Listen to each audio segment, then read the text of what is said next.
Hey foodies, welcome back. Let's make this delicious cabbage and corned beef. Let's get started.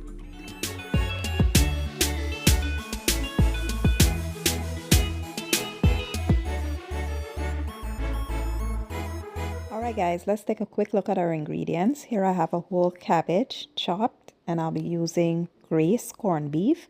I have some scallion parsley. I'll be using garlic, onions, sweet peppers. I have some tomato sauce. I'll be using some chicken bouillon, garlic powder, black pepper, seasoned salt, complete seasoning, and some brown sugar. So to a wok, I added my aromatics, give them a good mix. And once these saute for about 2 to 3 minutes or so, we will now come in with our corned beef. You want to break that apart and make sure it's very well combined. Once that is done, I will show you what's next. Next, you want to add your tomato sauce. If you want to use ketchup here, go ahead and do so.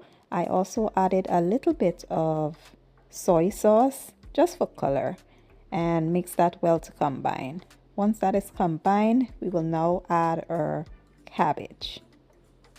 I will add half of the cabbage because the entire thing will not fit into the pot at once. Add the half, give it a little toss, set the lid on and allow it to wilt a bit before adding the other half.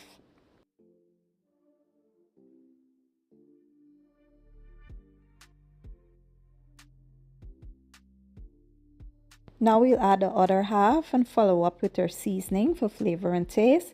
I like to add a tad bit of brown sugar, just a little pinch.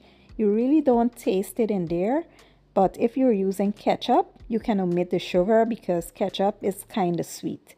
Now you want to give everything a good mix, set the lid back on and allow that to wilt again before we, toss it one last time and allow it to continue cooking until it reaches our desired texture. Like I said, you want to give it another toss, set the lid back on and allow it to cook to your desired texture.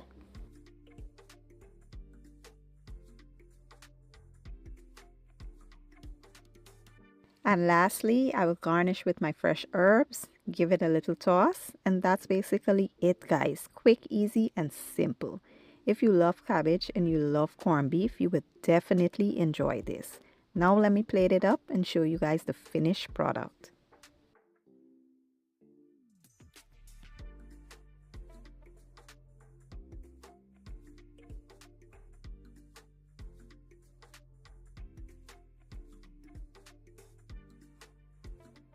I paired this with some plain white rice, cucumbers, and tomatoes. It was chef's kiss and I can't wait for you guys to try the recipe. If you enjoyed the video, don't forget to give it a thumbs up, share it, and leave a comment down below. I will leave all the ingredients and measurements in the description or the caption, and I'll see you guys in my next one. Thank you for watching and enjoy.